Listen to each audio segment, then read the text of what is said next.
நம்மள்ல நெறைய பேருக்கு வீட்லயும் இருக்கணும். அப்படியே ஏதோ ஒரு வொர்க் ஃப்ரம் ஹோம் மாரி வீட்ல வேலை கிடைச்சா நல்லா இருக்கும்ல அப்படின்னு தோணும். எனக்கும் அந்த மாரி தாங்க. நெறைய பேத்துக்கிட்ட சொல்லி வச்சு ஃபைனலா ஒரு வொர்க்க கண்டுபிடிச்சு ஜாயினும் பண்ணிட்டேன். அதனால தான் வந்து ஜெய்குட்டிக்காக ஐஸ்கிரீம் வாங்கி குடுத்தாச்சு. ரொம்ப ஹேப்பியான நியூஸ் இல்லையா? எனக்கு ரொம்ப சந்தோஷமா இருக்குங்க.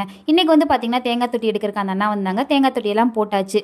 லஞ்சுக்கு வந்து பார்த்தீங்கன்னா, சிம்பிளான ஒரு சுண்டல் குழம்பு தான் செஞ்சிருந்தேன். ரொம்ப சிம்பிள் தான். வெங்காயம், வெள்ளைப்பூண்டு, தக்காளி இது எல்லாத்தையும் எண்ணெயில போட்டு நல்லா வதக்கிட்டு, மஞ்சத்தூள், குழம்பு மிளகாய் தூள், காரத்துக்கு தேவை மாதிரி போட்டுட்டு, பச்சை வாசம் போனதையும் நம்ம வேக வச்ச சுண்டல் அது கூட சேர்த்திட்டு ஒரு 10 நிமிஷம் வேக விட்டுருங்க. அதுக்கப்புறம் புளி ஊற்றிடுங்க. மறுபடியும் மூடி வச்சுட்டு ஒரு 5 நிமிஷம் கழிச்சு தேங்காய் பால் ஊற்றி இறக்குனா சூப்பராக குழம்பு ரெடி ஆயிரும். மார்னிங்கே ராகி வந்து ஊற வச்சுட்டேன். அதனால ஈவினிங் போல் அதை ஆட்டலான்னு சொல்லி முதல்ல ஆட்டி பால் எடுத்து அப்படியே நல்லா கொதிக்க வச்சு கஞ்சி மாதிரி காய்ச்சி என் ஹஸ்பண்ட் கொடுத்துட்டேன். அவங்க வந்து டயட்டில் இருக்காங்க.